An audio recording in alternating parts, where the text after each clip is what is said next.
So let's just say in our web.php, right, we want to add some data to our Google Sheet. Okay, let's say we have values, which is an array. Okay, and in that we have one more array. So we have three. Let me look at the sheet. Username is, let's say again, Amitav. Someone else, John. Yeah, we don't have John. And project name is, let's just say, JS album. Date, I can copy this. Hours is 4. ID 4.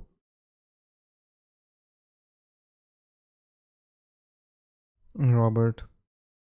Website, and let's just say this is for the 13th. 5 hours. Okay, so what we are trying to do is, let's see how we can insert this data over here. Okay, so let's get started.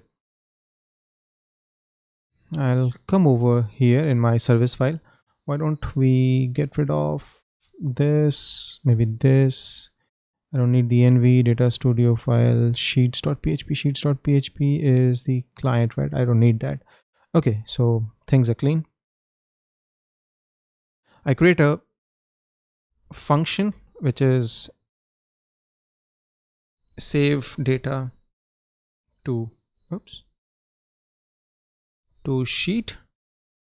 Okay, it expects an array which we will push into the Google Sheet. So again, I will need the dimensions, so I'll just copy this. We will always need the dimension while we are dealing with the sheet.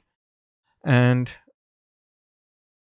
when we are adding data to the Google Sheet, right, we use a class called Google Service Sheets value range. Okay, we pass certain parameters to it, and then this data which is coming, we pass that and we add certain parameters. So let's see how that is done. So I have a body which is, let's say, new Google service. What was that? Sheets underscore value range, right? Let me quickly see what is it. Set major dimensions. Yeah, that's the one. So I'll import the class over here, and in here I need to pass values. Values and data. Okay, and I need to pass parameters. So params equals value input option. Now you may say, what is value input options? Basically, if you look at the API, right? Okay, I Google Sheets API. What it allows us to do is, we can say whether, when we enter the data, it is as if it's a text data, a plain text, or should Google Sheet try to apply some kind of formatting or some certain kinds of smarts to it. So I'll just show you what exactly it means. Input option, Sheets API. Right. So you see, it says that basically determines how input data should be interpreted. If we say it's raw, then the values will not be parsed and stored. Okay. Whereas if we say user entered, what happens is the value will be parsed as if the user typed it through the UI. Numbers will stay as numbers, but strings may get converted to numbers, dates, etc. So what this means is, if we use raw and we pass something like equals 1 plus 1, it will be treated as 1 plus 1. I mean, this string. But if it is user input, then it will compute this to 2. Okay, so that's the difference. And what I'm trying to do is say, I want to use this smarts, and hence it's going to be user entered. Okay, so the params are done. Range is going to be a dot dimensions dot row count. plus 1. Okay, so that's my range a, and then whatever it is. And now I can call this dot Google Sheet Service spreadsheet values. We have an update function on this. Okay, what does that update function take? It takes the sheet ID, a range, okay, and then a Google service sheets value range. And that's the reason, if you see here, I created an instance of Google Sheet value range. Okay, and I pass the values with the data which will be coming from here. Okay, this is what we will pass. So that's how the API works. You need to look at what that particular function is expecting. So the sheet ID is a string which we already have. The range I just created. Then we have the post body and the optional parameters where we will pass this. Okay, so let's get started. So I have this spreadsheet ID, pass the range, pass body, which is an instance of sheets underscore value range, and then my parameters. All right. One thing which I would like you to keep a note is this. Okay, John, it's JOHN, right? That it has to be a two-dimensional. I mean, it's an array of arrays. Okay, like we have in JavaScript, we have object, and then inside that, we have an array, and inside that we have objects, right? So similarly here, it expects an array, and inside that it should have these arrays. Okay, that's how it works. So yeah. Okay, let's read that as well. So Google Sheet, save data. I'll pass the values.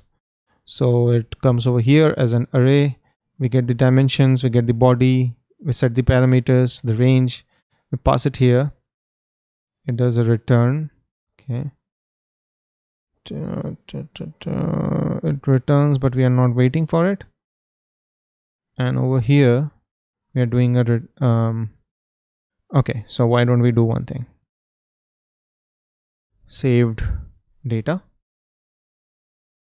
Basically, it will give me a count of how many rows were added and everything. So let's look at that thing. And this one, we can do a direct DD because it is going to return the data which it is going to read. So if everything is done properly, I think if I hit refresh, we have 3 rows, it will add 2, and we will be able to read all the data. So keeping my fingers crossed.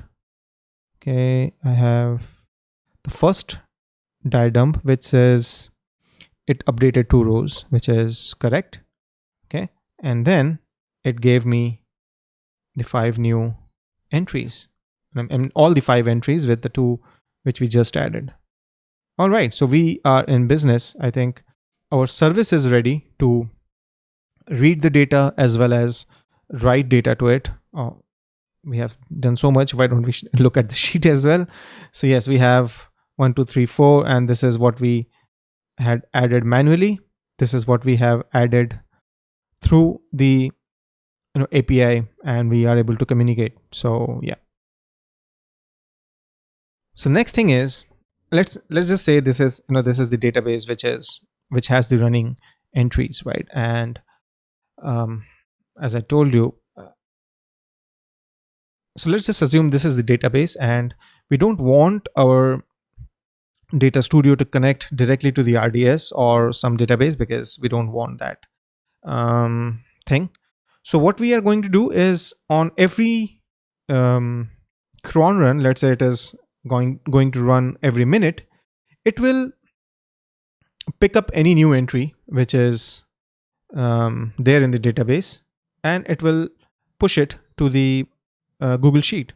So this way, what happens is my data studio's data source, which we will see in the later video, will remain a Google Sheet. It doesn't need to read the database, the underlying database directly, and so it kinds of takes away a lot of headaches in terms of what is the communication channel for data studio to our database and all those things. Although I mean those things are taken care of, but I think when I did some R&D, I was not able to do an SSL connection to my RDS um, within Data Studio because it expects certain kinds of certificates, and AWS RDS gives only one, and so I was not able to do that communication, and hence I decided, what, why don't we read through the Google Sheets? So yeah, so we will create a cron which picks up, let's say every minute it will pick up 5, 10, 50 entries, and then it will start syncing it to the database.